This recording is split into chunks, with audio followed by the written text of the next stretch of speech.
वाल्मीकि रामायण, राजा दशरथ का पिंडदान।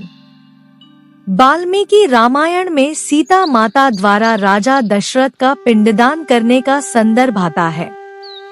राजा दशरथ की आत्मा को मोक्ष दिलाने के लिए माता सीता ने पिंडदान किया था।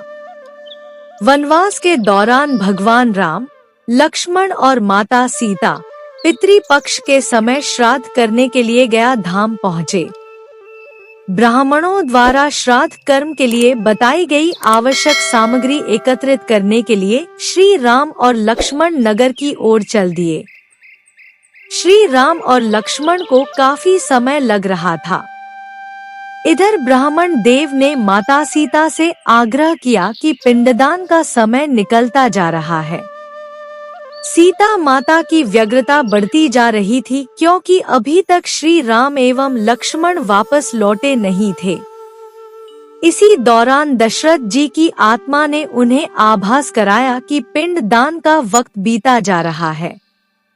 इस एहसास से माता सीता ने समय के महत्व को समझते हुए निर्णय लिया कि वह स्वयं अपने ससुर राजा दशरथ का पिंडदान करेंगी। उन्होंने फाल्गु नदी के साथ साथ वहां उपस्थित वटवृक्ष, कौआ, तुलसी, ब्राह्मण और गाय को साक्षी मानकर स्वर्गीय राजा दशरथ का पिंडदान पूरे विधि विधान के साथ किया। इस क्रिया के उपरांत जैसे ही उन्होंने हाथ जोड़कर प्रार्थना की तो राजा दशरथ ने माता सीता का पिंडदान स्वीकार किया। इस बात से सीता माँ प्रफुल्लित हो उठी कि उनकी पूजा स्वीकार हो गई।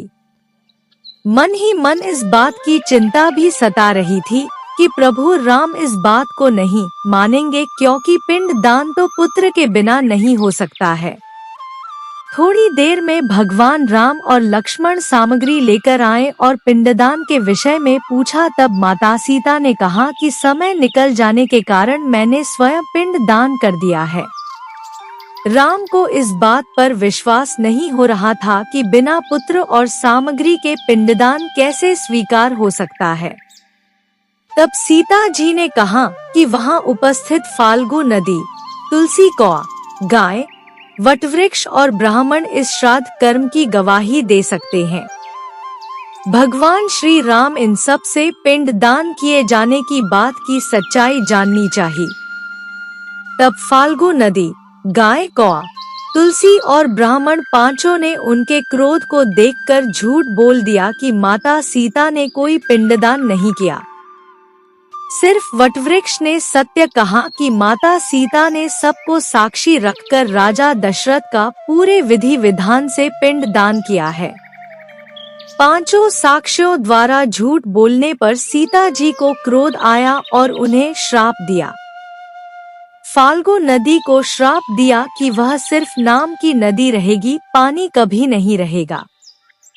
इसी कारण फाल्गु नदी आज भी गया में सूखी हुई है।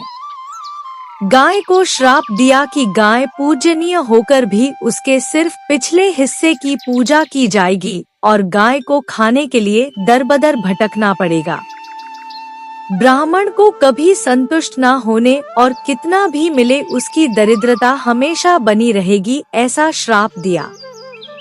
इसी कारण ब्राह्मण कभी दान दक्षिणा के बाद भी संतुष्ट नहीं होते हैं। सीता जी ने तुलसी को श्राप दिया कि वह कभी भी गया जी की मिट्टी में नहीं उगेगी। आज तक सत्य है कि गया जी की मिट्टी में तुलसी नहीं फलती। कौआ को हमेशा लड़झगड़ कर खाने का श्राप दिया। आज भी कौआ अकेला खाना नहीं खाता है।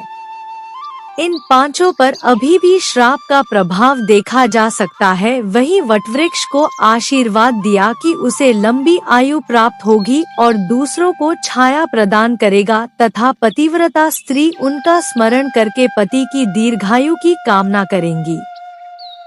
आशा करती हूँ यह कहानी आप लोगों को अच्छी लगी होगी। अच्छी लगी तो लाइक करें और अपने दोस्तों के साथ शेयर करें।